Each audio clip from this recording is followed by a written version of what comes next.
Hi guys! Welcome back to my channel, German for Beginners.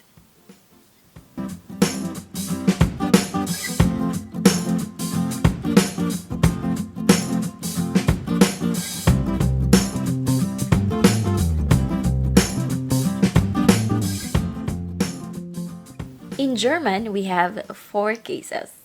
We have Nominative, Genitive, Dative, and Accusative. These 4 cases can be asked with the W questions. So today, I will only be sharing with you what I've learned about the accusative case. As a beginner in German, I have to be honest that I had a difficulty of learning the German declination because it's not that easy. I easily get confused between dative and accusative case. So for the purposes of this video, I will only be explaining the accusative case, which is the 4th case. And I have disregarded and I did not include any adjectives or possessive adjectives for now because it would be more confusing probably to you. So let's take a look at first the changes of the bestimmte Artikel der, die, das und unbestimmte Artikel ein, eine, ein from nominative case to accusative case. Why am I using nominative case as comparison to accusative case? It's because nominative case is the basic form of the nouns. Whatever their article is, they stays the same. So, let's begin. Der accusative Fall is the 4th case which can be asked with a V question, wenn direkt ein Opfer der Aktion ist, or which means who is directly a victim of the action, oder was direkt von der Aktion betroffen ist, what is directly affected by the action. Now let's take a look at the changes of the bestimmte Artikel from nominative, which is a basic form of the nouns, to accusative. Nominative masculine, der, feminine, die, neutral das und plural die. Accusative masculine, den, feminine die, neutral das und plural die. So as you could notice, almost everything is the same except for the masculine.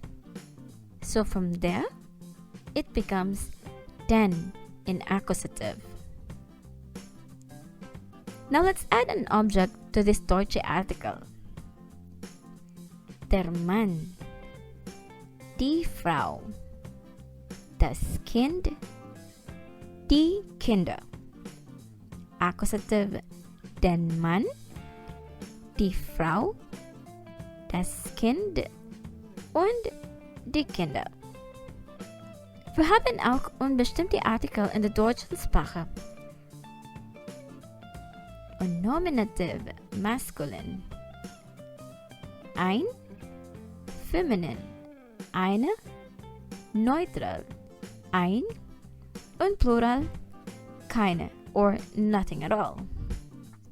In accusative masculine, einen, feminine, eine, neutral, ein und plural, keine. As you could notice again, almost everything is the same except for masculine. From der to den and from ein to einen. Now let's add objects to these articles again. Nominative, der Mann, die Frau, das Kind, die Kinder. Ein Mann, eine Frau, ein Kind, Kinder. Accusative, den Mann, die Frau, das Kind, die Kinder. Einen Mann, eine Frau, ein Kind, Kinder. So, now that you've seen the changes from nominative to accusative for bestimmte and unbestimmte Artikel, the next question is, when are you going to use the accusative case? So for me, for German beginners, it would be best to know or to memorize what are those verbs which use the accusative supplement. I have 5 examples of those verbs that will address the Wie-Frage was. Was direkt von der Aktion betroffen ist, or what is directly affected by the action. Let's take a look. So why do you think did I say earlier that these examples have addressed the question was? Was direkt von der Aktion betroffen ist, or what is directly affected by the action? It's because, as you can see, for example, trinken. If I'm gonna ask you, was ich trinke? Ich trinke Kaffee. And in nominative, Kaffee is mit Artikel der. But since the action is trinken, which has an accusative supplement, then the der becomes den, which is accusative. Den Kaffee. Or, if it's with unbestimmte Artikel, einen Kaffee. Was ich trinke? Ich trinke einen Kaffee. So that goes the same with the other examples. The next set of examples will involve verbs which use personal pronouns. Well, maybe not all the time, but generally they use personal pronouns.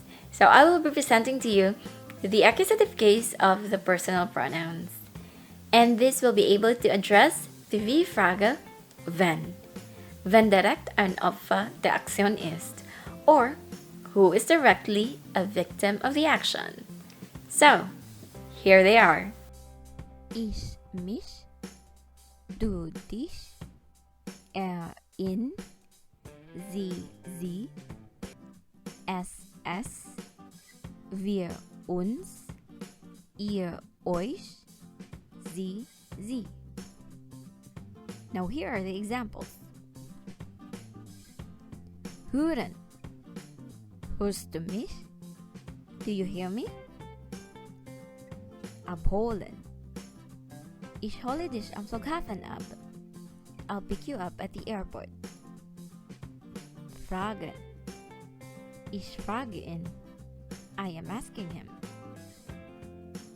Anrufen. Ich rufe sie an. I'll call her. Mögen. Ich mag es. I like it. Treffen. Wir treffen uns morgen. We'll meet tomorrow. Einladen. Ich lade euch am Samstag ein. I am inviting you on Saturday. Lieben. Ich liebe sie alle. I love them all. So that's all for today. I hope you learned something from it. Thank you so much for watching.